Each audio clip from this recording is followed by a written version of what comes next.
I learned that night that some doors do not open because you have the right key. They open because the past is tired of staying buried. The rain had turned the windows black by the time I found the room that wasn't supposed to exist. Blackwell Foundation occupied the top 12 floors of a glass tower in Midtown, all marble silence, private elevators, and security cameras tucked into corners like patient eyes. By midnight, the gala downstairs had thinned into echoes. Champagne glasses sat abandoned on silver trays. White roses drooped in crystal vases. Somewhere below me, a string quartet was packing away music worth more than my rent. I was supposed to be in Archives B, alphabetizing donor files for a temporary job that paid $22 an hour and came with a badge that stopped working after Friday. Temporary. That word had followed me most of my life. Temporary apartments. Temporary jobs. Temporary people who promised they would call and never did. I told myself I didn't mind. I told myself being forgettable was safer. Then I saw the door. It was set behind a row of old foundation portraits, half hidden by shadow, with no label, no handle, just a keypad glowing faint blue in the dark. I checked the floor map on my tablet. Conference room. Supply closet. Emergency stairwell. Nothing about a door where I was standing. I should have walked away. I knew that even then. But the hallway was too quiet, and curiosity has always been the one bad habit I could never afford. I touched the keypad. It asked for 6 digits. My first thought was ridiculous, so ridiculous I almost laughed. My birthday. Month, day, year. I typed it before I could talk myself out of it. The lock clicked. The sound was soft, but it moved through me like thunder. For a moment, I just stood there with my hand hovering over the door, listening to the rain tap against the glass behind me, listening to my own breathing become too loud in my chest. Then I pushed it open. The room smelled like dust, cedar, and old paper. No windows. No lights except a brass desk lamp that flickered on by motion sensor, spilling gold across rows of sealed boxes. They were stacked with impossible precision, each one labeled in black ink. Property transfers, medical trusts, legal settlements, names I didn't recognize, names I knew from newspaper headlines. Then I saw mine. Emily Carter. Classified. My fingers went numb. I told myself there had to be another Emily Carter. A donor. A patient. A stranger with my name and my ordinary life accidentally printed on a box in a locked room owned by Adrian Blackwell, the man everyone in New York seemed afraid to say no to. I lifted the lid. Inside was a file wrapped in gray ribbon. On the first page was a photograph of me at 5 years old, standing outside a public elementary school in Ohio, my backpack hanging crooked from one shoulder. The next photo showed me at 8, riding a bike with pink streamers. Then 13, leaving a library in a denim jacket. Then 18, crossing a college campus with coffee in one hand, and my whole future pretending to be simple. Someone had watched me grow up. Someone had kept proof. My throat tightened until breathing hurt. At the bottom of the last page, one sentence had been typed in red. Subject is unaware of her real identity. The room tilted. I grabbed the edge of the table to steady myself, but my hand knocked over a paperweight, and it hit the floor with a sharp crack that sounded too loud, too final. Behind me, the door opened. I froze. A man's voice came from the darkness, calm, low, and close enough to stop my heart. You were never supposed to see that. The voice belonged to Adrian Blackwell. I knew it before the light found his face, before he stepped fully into the room, before I saw the tailored black suit, the silver watch, the kind of stillness that made the air seem to wait for his permission. Everyone at the gala had moved around him like gravity bent in his direction. Even men with money had lowered their voices when he passed. Now he stood 6 feet away from me in a room full of secrets, looking at the file in my hand like I had just opened something sacred. Behind him were 2 men in dark suits, quiet as shadows, but Adrian lifted one hand, and they stopped outside the door. He did not look angry. That frightened me more. Anger would have made sense. Anger would have given me something to push against. His calm felt older than the building, colder than the rain sliding down the windows somewhere beyond the walls. I forced myself to speak, but my voice came out thin. Why is my life in your files? His eyes moved from the photograph to my face. They were gray, not soft gray like morning fog, but steel gray, the kind of color that belonged to locked gates and winter skies. Emily Carter, he said, and hearing my name in his voice made my stomach tighten. I took one step back, clutching the folder against my chest. Do not say my name like you know me. His jaw shifted once, barely. I know more about you than you will forgive me for. That should have made me run.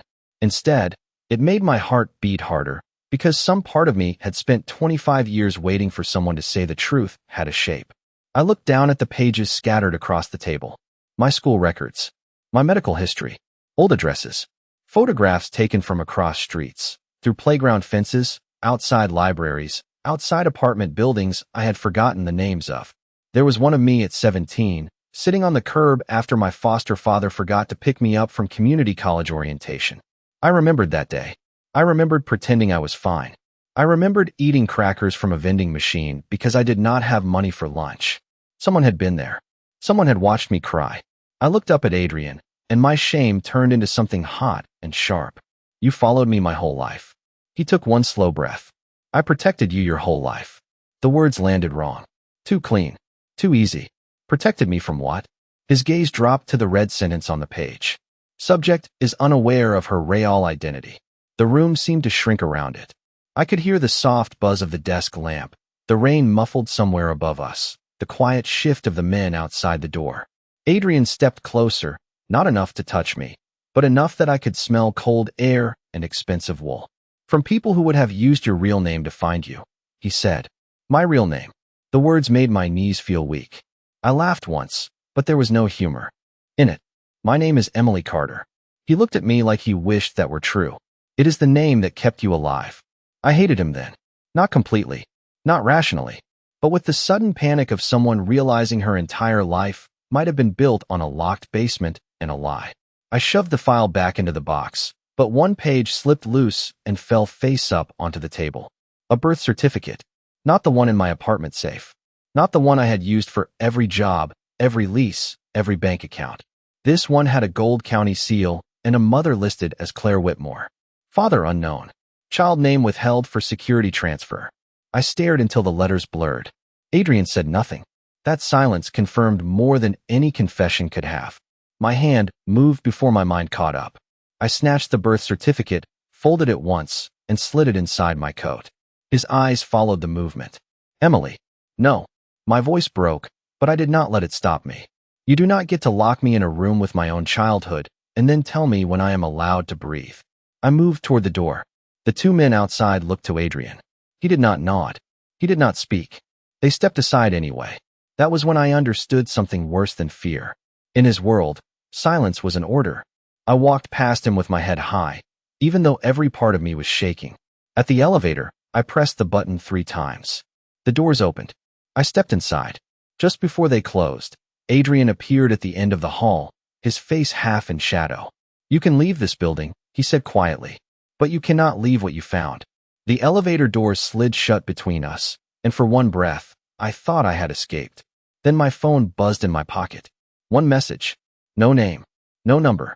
Just 7 words glowing against the dark screen. We know who you are now. I do not remember the elevator ride down. I remember the message. Those 7 words kept glowing in my hand while the numbers above the doors dropped from 82 to lobby, 1 floor at a time, like a countdown I had not agreed to start. We know who you are now. I stared at the screen until the letters blurred, then looked up at my reflection in the mirrored wall. Same brown hair pinned badly at the back of my neck. Same thrift store black dress under a borrowed blazer. Same tired eyes of a woman who had spent most of her life trying not to take up too much space. But something had changed. The girl in the mirror looked less like a person and more like evidence. When the elevator opened, the lobby was almost empty. A security guard nodded at me from behind the marble desk. The last guests from the gala drifted toward black cars waiting under the awning, laughing softly beneath umbrellas. I walked through them like I was underwater. Outside, Manhattan was slick with rain and yellow taxi lights. My apartment was only 9 miles away in Queens, but that night the city felt endless, every window watching, every parked car holding its breath. I kept one hand in my coat pocket, fingers pressed around the folded birth certificate like it could burn through the fabric. Claire Whitmore. That name pulsed in my mind with every step. Claire Whitmore was not my mother. My mother was supposed to be Diane Carter, a quiet woman who made cinnamon pancakes on Sundays and died of a stroke when I was 16. My father was supposed to be a man who left before I could remember his voice. My life was supposed to be sad in ordinary ways. Not hidden, not classified, not watched from behind locked doors. I took the subway because I did not trust myself in a cab. At every stop, I checked the reflection in the dark glass. A man in a navy coat. A college student asleep with headphones. An older woman holding grocery bags. No one looked suspicious, which somehow made everything worse. By the time I reached my building, it was almost 2 in the morning. The hallway smelled like old carpet and someone's burned dinner. Normal smells. Safe smells. I almost cried when I saw my apartment door, with its peeling number 4B and the little scratch near the lock from when my keychain broke last winter. Then I touched the handle. It was not fully closed. My breath stopped. I pushed the door open with 2 fingers. The apartment was quiet, but not untouched. My couch cushions had been moved. My desk drawers were open. Papers lay across the floor in careful, deliberate piles. Not chaos. Not robbery. Someone had searched my life with patience. My laptop was still there. The jar of emergency cash behind the coffee maker was still there. Even my grandmother's thin gold ring, the only thing I owned that felt like history, sat untouched in its dish. I crossed to the small fireproof box in my closet with my heart pounding, so hard it hurt. The key was taped under the shelf. Still there. The box opened. My birth certificate was gone. Not the folded one from Blackwell Foundation. The legal one. The one that said Emily Carter. The one that made me real. I sat back on my heels, cold spreading through me from the floor up. My phone buzzed again. I nearly dropped it. This time, the message contained no threat. Just an address in Manhattan and a time. 3:15 in the morning. Beneath it, one sentence. Bring what you stole and come alone. I looked at the front door, still open by an inch. Then at the rain trembling against the window. Then at the folded paper in my coat. For 1 second, I thought about calling the police. Then I remembered Adrian's face when he said the name I had lived under was only the name that kept me alive. My screen went dark. In the black reflection, I saw myself shaking. And behind my own shadow, in the hallway outside my apartment, a man's voice spoke softly. Miss Carter, Mr. Blackwell sent me. The man in the hallway did not step inside. That was the first thing I noticed. He stood beyond the threshold with both hands visible, rain shining on the shoulders of his dark coat, his expression calm in a way that made my panic feel louder. He was maybe 40, with close-cut gray hair and the tired eyes of someone who had spent years seeing danger before anyone else did. I gripped my phone like it was a weapon, even though my hands were trembling too badly to unlock it. Who are you? He lowered his voice. Daniel Price. Private security for Mr. Blackwell. I laughed once, sharp and breathless. Of course he has private security. Of course he sends men to women's apartments at 2 in the morning. Daniel did not react. Mr. Blackwell said you would not trust me. Smart man. He said to tell you the address they sent is not safe. The room seemed to tilt again. I looked at the message glowing on my phone, then back at the stranger outside my door. You saw it? No. He knew one would come. That answer chilled me more than if Daniel had said yes. It meant Adrian had expected this. It meant the moment I opened that file, something old had awakened and started moving toward me. I stepped back without meaning to, my bare heel crunching softly against a page on the floor. My lease agreement. My tax forms. My college transcripts. All of it spread out like someone had tried to take my life apart and failed to put it back together. Daniel's eyes moved over the room. Not curious, not judgmental, just careful. You should pack a bag. I am not going anywhere with you. Then call him. I almost said no. Pride rose in my throat like a match struck in darkness. But then my laptop chimed from the kitchen table. One notification. Then another. Then another. I crossed the room slowly, every nerve awake. My bank app had logged me out. My email password had changed. My phone carrier account no longer recognized my number. When I tried to open my employee portal, a red banner appeared across the screen. Account inactive. I stared at it until the words stopped making sense. Temporary job. Temporary apartment. Temporary name. The thought came so suddenly I had to sit down. They were not just threatening me. They were erasing me. My phone rang in my hand. Unknown caller. I knew who it was before I answered. Emily. Adrian's voice was low, controlled, but there was something under it now. Not fear. Not exactly. Restraint. Did you send someone to scare me? No. I sent someone because I should have stopped you before you walked out of that building. My eyes burned, and I hated that he could hear my breathing change. My apartment was searched. My birth certificate is gone. Your legal identity is compromised. The calm way he said it made me want to throw the phone across the room. Legal identity? You mean my life? Silence. Then, softer yes. My life. Adrian, who am I? Daniel looked away, giving me the kindness of privacy in a room that no longer felt private. On the phone, Adrian exhaled once slow. Not here. Not over a line someone may already be listening to. Come with Daniel. I will explain everything. No more locked rooms. No more half answers. I looked around my apartment, at the sagging couch I bought from a college student in Astoria, at the chipped blue mug in the sink, at the rain on the window, at the little life I had built from borrowed pieces and stubborn hope. Then I looked at the folded birth certificate in my coat pocket. Claire Whitmore. Child name withheld. I wanted to stay. I wanted the walls to remember me hard enough to make me real again. But my phone buzzed with one final message from the same hidden number. 315 is your only chance. After that, everyone learns the truth. I stood slowly. My legs shook, but my voice did not. Tell Mr. Blackwell I am coming. Daniel nodded once. I grabbed my bag, my grandmother's ring, and the file page that had stolen my sleep. At the door, I looked back at my apartment one last time. It had never felt luxurious. It had never felt safe in the way people mean when they have somewhere to fall apart. But it had been mine. By sunrise, I understood that was the first thing they had taken. Daniel drove a black Lincoln through Queens while the city blurred behind sheets of rain. I sat in the back seat with my bag on my lap and my fingers locked around the strap so tightly my knuckles ached. He did not ask questions. He did not make small talk. He only watched the mirrors, changed lanes with quiet precision, and took streets I did not recognize until the skyline began to thin behind us. Manhattan disappeared in the rear window like a life I had already lost. I wanted to hate Adrian Blackwell for that. It would have been easier if he had been the villain in a clean story. A rich man with locked rooms. A cold voice in the dark. A name people whispered around like it had sharp edges. But every time I tried to build my anger into something solid, I remembered the file. The photographs. The years. The red sentence. Subject is unaware of her. Real identity. My phone was dead now, or maybe disconnected. It sat useless in my coat pocket beside the folded birth certificate that said a woman named Claire Whitmore had given birth to a child with no name. By the time the Lincoln turned through iron gates in Westchester, dawn had not arrived, but the sky had begun to pale at the edges. Blackwell Manor stood at the end of a long driveway lined with bare oak trees, enormous and gray against the rain.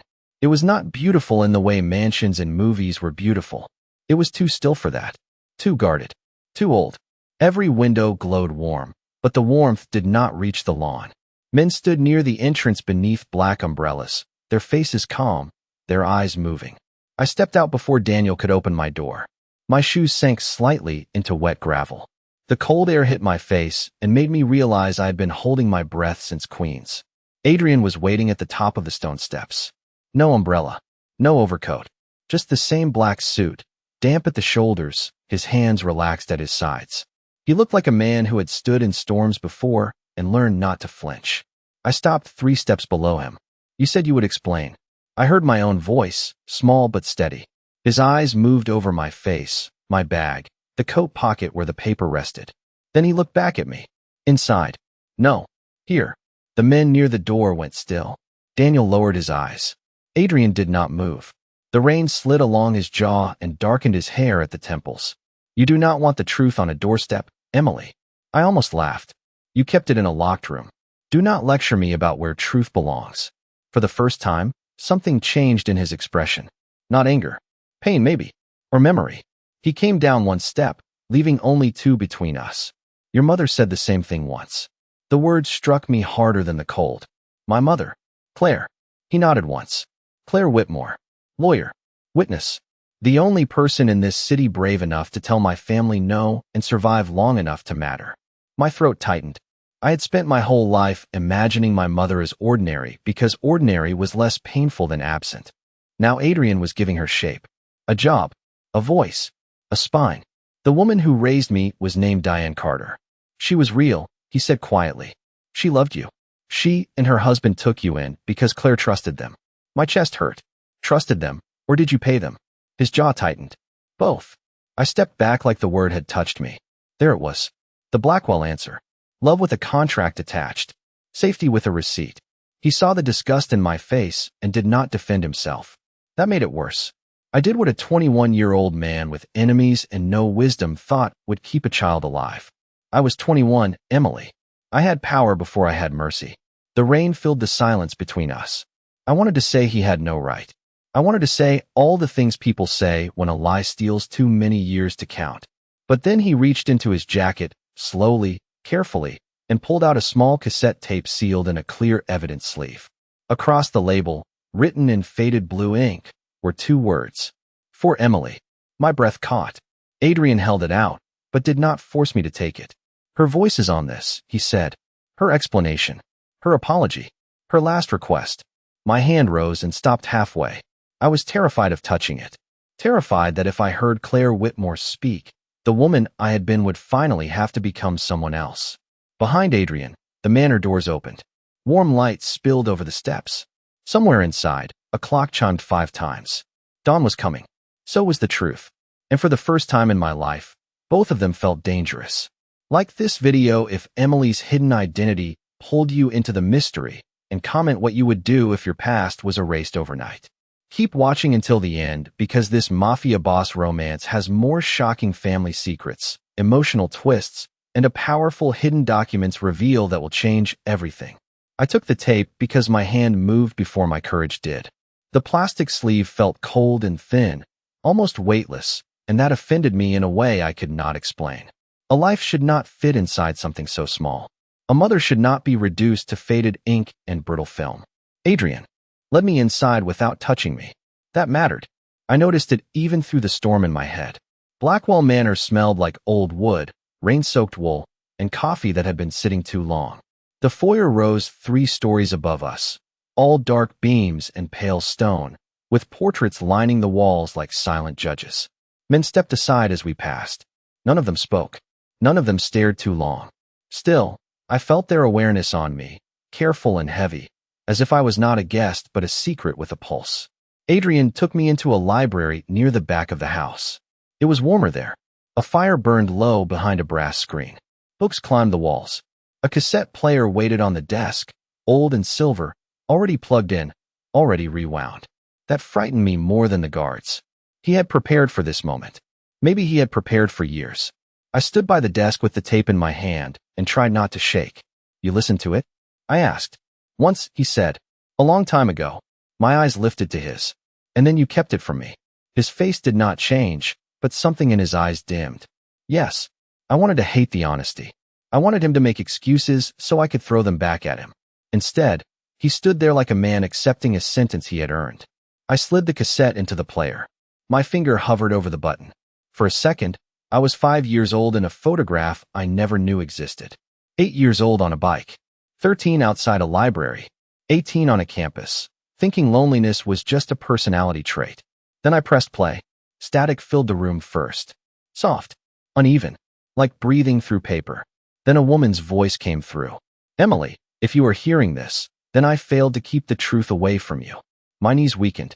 Adrian reached for the chair, not for me, and pulled it out. I sat because my body made the decision without asking my pride. The voice continued. My name is Claire Whitmore. I am your mother. You were born on April 17th in a private clinic outside Albany. I gave you the name Lily for 3 hours before I agreed to let it disappear. Lily.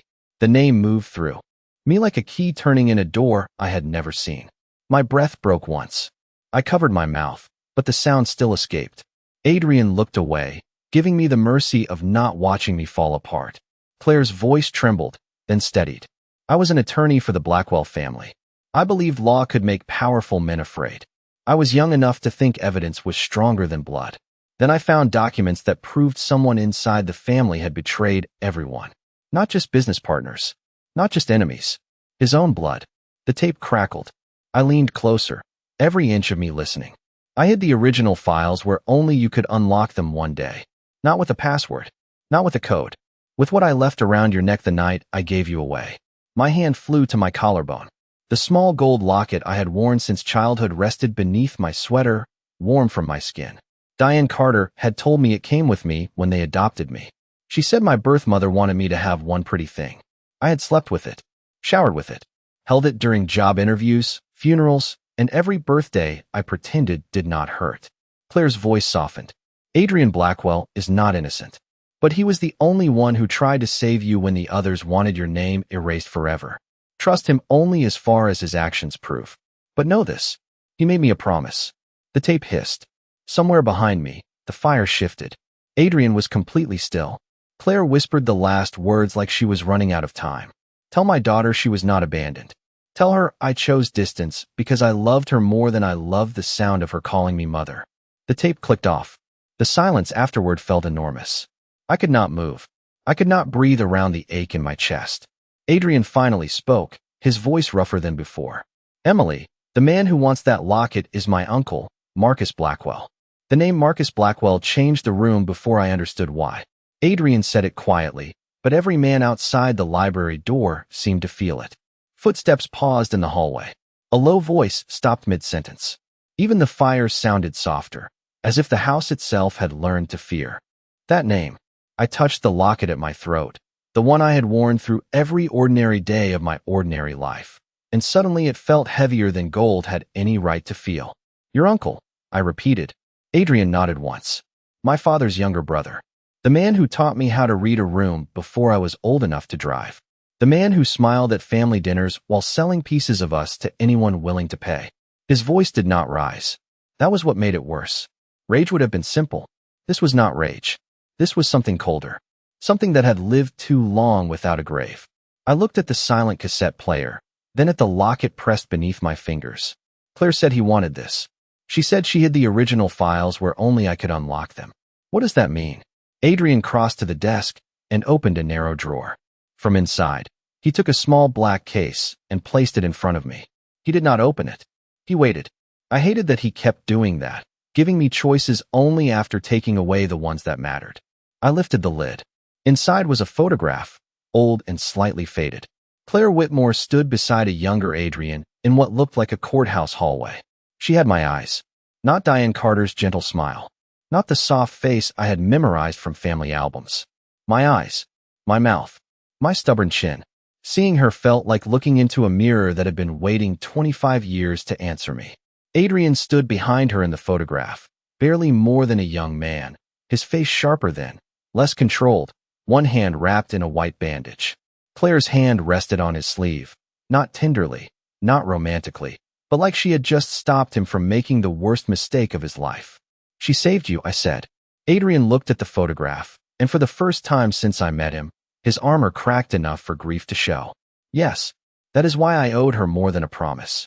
The case held a second item, a thin metal disc the size of a dime, engraved with a tiny pattern that matched the back of my locket. It is a cipher key, Adrian said. Your mother split the access system in two. Marcus has the server, but without the key inside your locket, he has nothing but locked ghosts. My pulse beat against my collarbone. The server contains the documents, the originals, transfers, names, dates, proof of what Marcus did to the family, to Claire, to everyone who refused to kneel. I swallowed hard. No blood, no details, just those words, everyone who refused to kneel, and the room grew smaller around me. My phone had been erased. My job had vanished.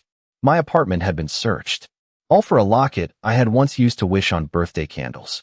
I opened it with shaking fingers. Inside was the tiny photo I had always known, a blurred image of a woman holding a baby wrapped in white. But beneath the photo, under a layer I had never noticed, was a small silver insert with the same engraved pattern. I stared at it, stunned by the quiet cruelty of hidden things. My whole life had been touching the truth without knowing how to read it. A knock came at the door. Daniel entered, his expression careful. Mr. Blackwell, your uncle is downstairs. My body went still. Adrian did not look surprised. Of course he is. Daniel's eyes shifted to me. He brought attorneys, advisors, 2 members of the foundation board. He says he is here to discuss the girl. The girl. Not Emily. Not Lily. Not Claire's daughter. The girl. Something inside me that had been shaking all night suddenly stopped. Adrian reached for the locket, then stopped before his hand came close. Hide it, he said. Let me handle him. No. The word left me before fear could catch it. Adrian's eyes sharpened. Emily. No, I said again, standing. My mother did not bury the truth inside my life, so I could sit in a library while powerful men decide what I am allowed to know. Outside the library, voices rose from the foyer, polished and calm, the kind of calm people use when they are trying to disguise a threat as a conversation. Adrian stepped closer, his voice low. Marcus does not see people. He sees leverage. Then let him look at me, I said, closing my fingers around the locket. And let him learn he miscalculated. I expected Marcus Blackwell to look like a monster. That would have made it easier. Instead, he looked like an old photograph of power. Silver hair brushed back neatly. Navy suit. Gold cufflinks. A calm smile that belonged in boardrooms, not nightmares. He stood in the foyer beneath the chandelier with 3 men beside him and a leather folder tucked under one arm, as if he had come to discuss charity budgets instead of my stolen life. When I entered with Adrian, every conversation stopped. Marcus did not look at the locket first. He looked at my face. That was worse. His eyes moved over me slowly, searching for Claire in my bones, and I felt 25 years of hidden history press against my skin. Well, he said softly, the resemblance is unfortunate. Adrian stepped slightly in front of me. I stepped out from behind him. The movement was small, but the room noticed. Marcus noticed most of all. His smile thinned. You must be Emily Carter. I held his gaze. That depends on which file you stole. One of the attorneys shifted uncomfortably. Daniel stood near the stairs, silent and watchful. Adrian did not speak, but I felt his attention beside me, sharp as a hand hovering near my shoulder without touching. Marcus gave a quiet laugh. Claire always did have a flair for drama, hiding a child in plain sight, turning a necklace into a shrine, convincing herself secrets could outlive common sense. My fingers closed around the locket. Do not say her name like you knew her heart. His eyes cooled. I knew enough. I knew she was ambitious, reckless, too convinced that the world rewarded honesty. The words should have made me afraid. Instead, they made the cassette tape play again inside my head. Tell my daughter she was not abandoned. My mother had been afraid, yes, but she had still made a plan. She had still left a key. She had still trusted that one day I would be more than the child she had to hide. Marcus opened his leather folder and removed a set of papers. We can handle this privately. Miss Carter has clearly had a difficult evening. A generous trust. A new identity. A comfortable life somewhere quiet. He slid the papers onto the small marble table between us. As if peace could be notarized. As if my name had a price. Adrian's voice dropped. Marcus. The warning. And it made the air tighten. Marcus ignored him. He looked only at me. You are not built for this world, young lady. Your mother was not either. I walked to the table and looked down at the documents. A settlement agreement. A non-disclosure clause. A relocation plan. My future printed in 12-point font by men who still thought I was a frightened girl from Queens with nowhere to stand. I picked up the papers. For 1 second, Marcus looked pleased. Then I tore them cleanly in half. The sound was not loud. It did not need to be. It moved through the foyer like a bell. I am not my mother, I said, but I am her daughter. Marcus stared at the torn papers, then back at me. His calm began to crack at the edges. Adrian turned his head just enough for me to see his expression. Not pride exactly. Something quieter. Respect with pain underneath it. I reached for the clasp at the back of my neck and removed the locket. Every guard in the room seemed to breathe at once. Marcus took 1 step forward. Adrian took 1 step too, blocking the space without raising his voice. Careful, uncle. That was the first time I heard the family and the threat, not the mafia. Old wounds. Old blood. Old debts dressed in expensive fabric. I held the locket in my palm. It looked impossibly small beneath the chandelier. This is what you want, I said. Marcus's eyes flickered. You have no idea what you are holding. Yes, I do. I looked at Adrian, then back at Marcus. I am holding the difference between being hidden and being heard.